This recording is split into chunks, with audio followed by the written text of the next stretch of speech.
Auzubillahiminash-shaytanir-rajim. Bismillahir-rahmanir-rahim. Dear students, Assalamu alaikum warahmatullahi wabarakatuh. We are learning here English language course, and we are discussing about the material of the language and spoken English. Yesterday we have completed sentence and its kind, and today we will discuss about two uses. Number one, has and have. Number two, should, would and must. And first of all, we talk about has or have. Has and have. याद रखिएगा कि has और have helping verbs थे हमारे जब हम tense कर रहे थे। तो हमने जब परफेक्ट का टेंस आता था तो हैज और हैव हमने यूज किया था बतौर हेल्पिंग वर्ब, लेकिन आज मैं आपको ये बताऊंगा कि हैज और हैव के अदर यूज भी हैं, ठीक है, जो कि स्पीकिंग इंग्लिश में आम यूज किए जाते हैं। एक तो हैज और हैव टेंसेस में यूज किया जाता है, यानी जहां पर परफेक्ट का टेंस आए वहां पर हैज और हैव बतौर हेल्पिंग वर्ब यूज होगा। बट ये कहां कहां अदर इस्तेमाल इसका है। नंबर वन, हैज और हैव मलकियत के लिए भी यूज किया जाता है। अगर टेंस से हटके हम बात करें ना, स्पीकिंग की तरफ आए, हैज और हैव आम वर्ड हैं, बड़े कॉमन वर्ड हैं जो कि और बड़े ये सीखने जरूरी हैं। हैज और हैव का इस्तेमाल सिर्फ टेंस में यूज नहीं होता, मलकियत के लिए भी हैज और हैव यूज किया जाता है। हैज और हैव किसके लिए यूज किया जाता है? मलकियत के लिए भी यूज किया जाता है। अब सवाल ये है कि कैसे मलकियत के लिए यूज किया जाता है, ये सुनो। जैसे याद रखिएगा, मैंने बात आपको कही थी गालबन जब मैंने फर्स्ट लेक्चर यूज पे दिया था ना, तो मैंने आपको एक बात कही थी कि जहां पर भी यूज आए, यूजेस आए, ठीक है, यूज इस्तेमाल हो फिक्रे के अंदर, वहां पर जो भी यूज हो उसके साथ फिक्रे की फर्स्ट फॉर्म यूज की जाती है।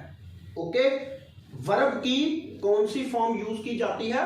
फर्स्ट फॉर्म यूज की जाती है। उस फिक्रे में फर्स्ट फॉर्म यूज की जाती है। देखें अब मलकियत कैसे, जैसे हम कहते हैं कि मेरे पास एक कार है, ये आपकी मलकियत को शो करता है ना। आपके पास क्या चीज है? एक कार है। जैसे ऐसे भी हो सकता है कि मैं एक कार रखता हूं, यह भी मलकियत है आपकी। वो एक कार रखता है, यह भी मलकियत है। या उसके पास एक कार है, यह भी आपकी मलकियत है। अंडरस्टैंड? समझ आ गई बात की? अच्छा, अब इसका यूज कैसे होगा हैज का? इसमें मेरे पास वही टेंस वाला ही, शी, इट जहां पे आ जाए वहां पे हैज यूज होगा। आई, वी, दे, यू या जमा आ जाए वहां पर हैव यूज होगा। अब देखो फर्स्ट सेंटेंस के अंदर उसने कहा मेरे पास एक कार है, तो सीधा आ जाएगा I have a car. Understand? हो गई मलकियत। अब इसका यूज, इसकी फॉर्मेशन कैसे होगी? फॉर्मेशन मैं इधर नीचे लिख देता हूं। सबसे पहले हमने सब्जेक्ट यूज करना है, उसके बाद हैज या हैव यूज करना है, यानी मलकियत की जो फॉर्मेशन है, ठीक है। हैज और हैव के टेंस से अदर यूज की बात कर रहे हैं हम। सब्जेक्ट हैज हैव और साथ में ऑब्जेक्ट। लो जी, सिर्फ ये चीज है। और देखें ऊपर था मेरे पास एक कार है, आई हैव आ कार, मैं एक कार रखता हूं, फिर भी यही आएगा आई हैव आ कार। हो गया अदर यूज इसका। मलकियत के लिए हैज और हैव यूज किया जाता है। अब देखें वो एक कार रखता है, अब इधर ही आया तो इधर हैज आ गया, ही हैज आ कार आ गया। ओके, ये देखें नेक्स्ट, उसके पास एक कार है, यही आएगा और उसकी इंग्लिश ही बनेगी ना, उसकी तरफ इशारा हो रहा है, किसी पर्सनैलिटी को मुखातब किया जा रहा है। He has a car. लो जी, हैज और हैव फर्स्ट यूज इसका जो है वो मलकियत के लिए यूज किया जाता है। एक यूज है हैज टू और हैव टू। आगे समझ, नोट करिए, हैज और हैव मलकियत के लिए यूज किया जाता है। लिख लो, हैज और हैव किसके लिए यूज किया जाता है? मलकियत के लिए यूज किया जाता है। इसका अदर यूज बताते हैं।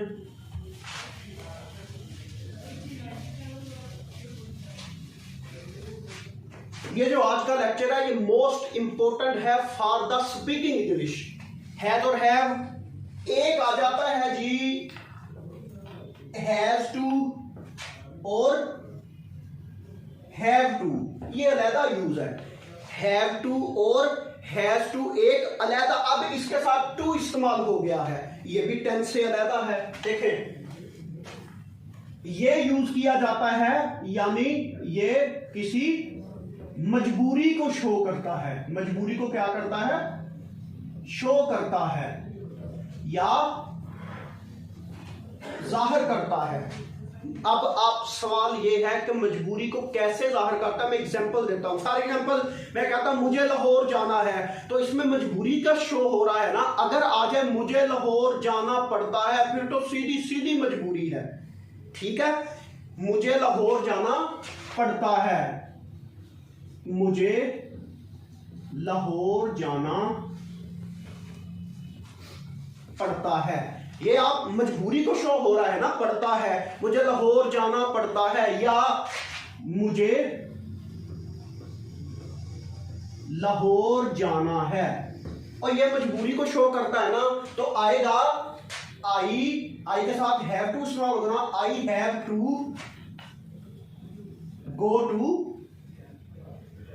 Lahore, I have to go to Lahore. अब देखें, मुझे लाहौर जाना है, ये भी मजबूरी को आप भी यही आएगा।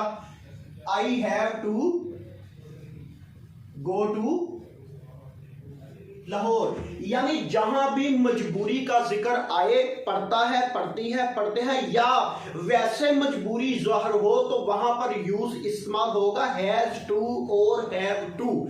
हैज और हैव अकेला यूज नहीं करना, हैज टू और हैव टू। ओके जी, इसका दूसरा यूज है कि ये यूज किया जाता है हैज टू और हैव टू मजबूरी के लिए। पहला यूज था, ये यूज किया जाता है मलकियत के लिए। अच्छा, एक और यूज है जो यूज किया जाता है मजबूरी के लिए। खैर मेरा वो आज का यूज नहीं था, वो अलहदा करवाना, लेकिन बता देना चाहिए। जहां पर ये सेंटेंस आ जाए मजबूरी को शो करने के लिए, वहां पर इज टू, एम टू और आर टू भी इस्तेमाल कर सकते हैं। हैज टू, हैव टू वो तो इस्तेमाल होगा ही, लेकिन is to, am to, are to ये भी मजबूरी के लिए इस्तेमाल किया जाता है। जैसे मुझे लाहौर जाना है तो आ जाएगा I am to go to Lahore. Okay, I am to go to Lahore. अगर आ जाए उसे लाहौर जाना है तो उसे ही के साथ क्या इज आएगा, एम आएगा या आर आएगा? इज आएगा। He is to go to Lahore. Is to, am to, are to भी। एक तो इज, एम, आर हमने जब भी टेंस के अंदर कॉन्टिन्यूअस में यूज किया है, ऐसे ही है इज, एम, आर, लेकिन साथ में जब is to, am to, are to आ जाएगा तो वो इसका यूज बन जाएगा, फिर उसका टेंस के साथ तल्लक नहीं रहेगा। आगे समझ बात की? अच्छा जी, ये मजबूरी के लिए दो यूज हमारे हो गए। एक फर्स्ट बात की मैंने कि हैज और हैव जो है वो मलकियत के लिए यूज किया जाता है। जैसे कि मेरे पास 3 कुर्सियां हैं, आई हैव 3 चेयर्स। ओके, या मैं उसके साथ प्यार नहीं करता, ये तो खैर मैं उसके साथ प्यार नहीं करता। I have no love with her, ऐसे भी आ सकता है, वो भी मलकियत बना लो। ओके। दूसरा हैज और हैव का इस्तेमाल मैंने बता दिया है आपको मजबूरी के लिए, और मजबूरी के लिए एक इनकी जगह और यूज की बात की, is to, am to, are to. Okay जी, नेक्स्ट यूज की तरफ चलते हैं। शुड, वुड और मस्ट। शुड, वुड और मस्ट, या इतना शुड, वुड और मस्ट दो यूज हो गए जी हमारे, हैज और have, is to, am to, are to. Next हम चलते हैं शुड, वुड और यूज ऑफ मस्ट पे। फर्स्ट यूज था हमारा हैज और हैव। अब जो है वो डिस्कस करते हैं यूज ऑफ शुड,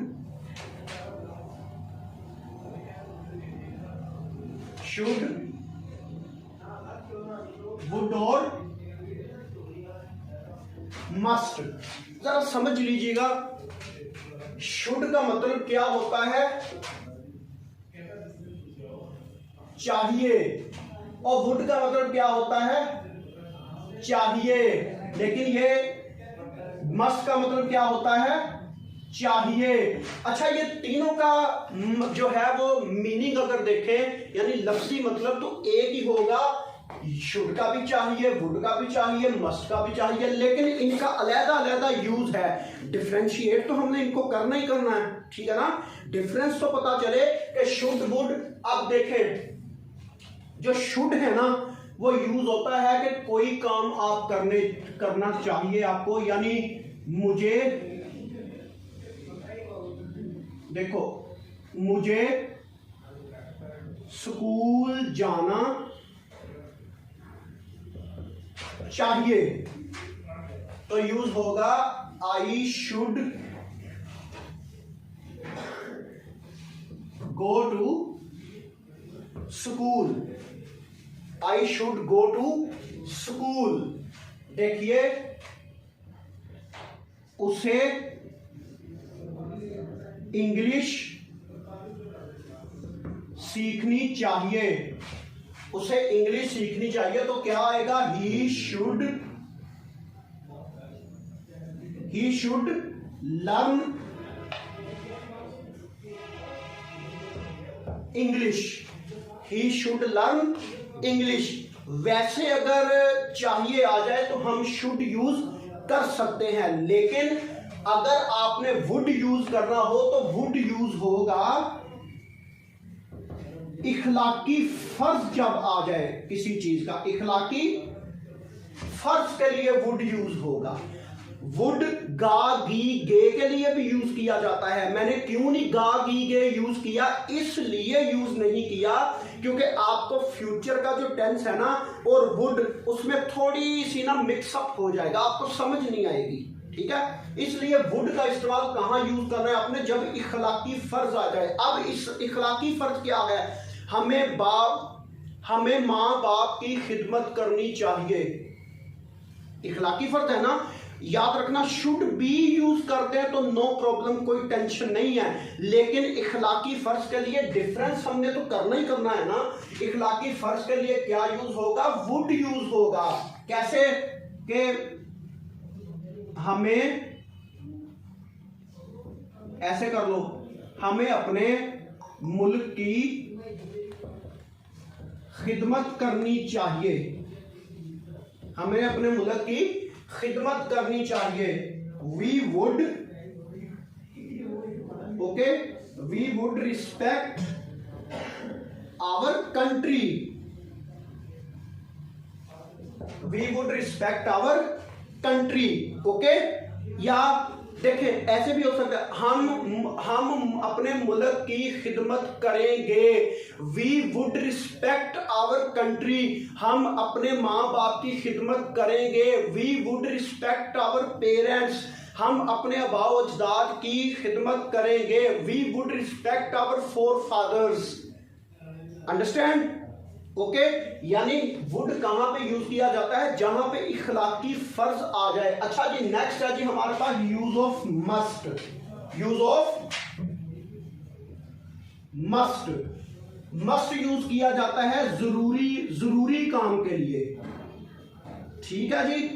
कहा किसके लिए यूज किया जाता है, जो काम इंतहाई जरूरी हो जाए करना, वहां पर मस्ट यूज किया जाता है।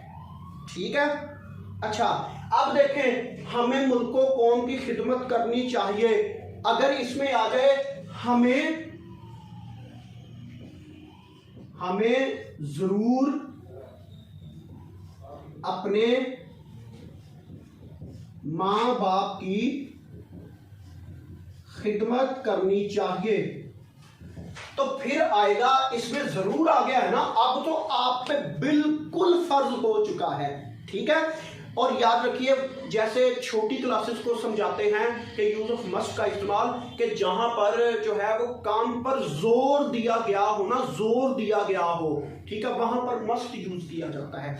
देखो, हमें जरूर अपने माँ बाप की खिदमत करनी चाहिए, यहां पर वुड भी आ सकता है, शुड भी आ सकता है, लेकिन जरूर आ गया ना, काम पर जोर दिया गया है ना, तो इसलिए हम इस पर मस्ट यूज करेंगे। ठीक है। शुड भी कर सकते हैं, वुड भी कर सकते हैं, नो प्रॉब्लम, लेकिन इनका जो अलग-अलग इस्तेमाल है कि शुड चाहिए के लिए यूज किया जाता है, जो वुड है वो इखलाकी फर्ज के लिए यूज किया जाता है, जहां पर काम पे बिल्कुल जोर दिया गया हो, यानी हमें जरूर बजरूर ये काम करना चाहिए, वहां पर मस्ट यूज किया जाता है। जैसे हमें जरूर अपने माँ बाप की खिदमत करनी चाहिए, we must respect, okay, respect our parents. लो जी, आज का ये लेक्चर था यूज ऑफ हैज और have, use of has to, have to. ठीक है, मजबूरी के लिए नंबर 2। नंबर 3 मैंने मजबूरी के लिए एक और यूज इस्तेमाल किया, is to, am to, are to, 3 use हो गए। उसके बाद चौथा यूज मैंने आपको बताया, use of should, use of would, use of must. Okay, इंशाल्लाह tomorrow we will start our next use. Thank you very much.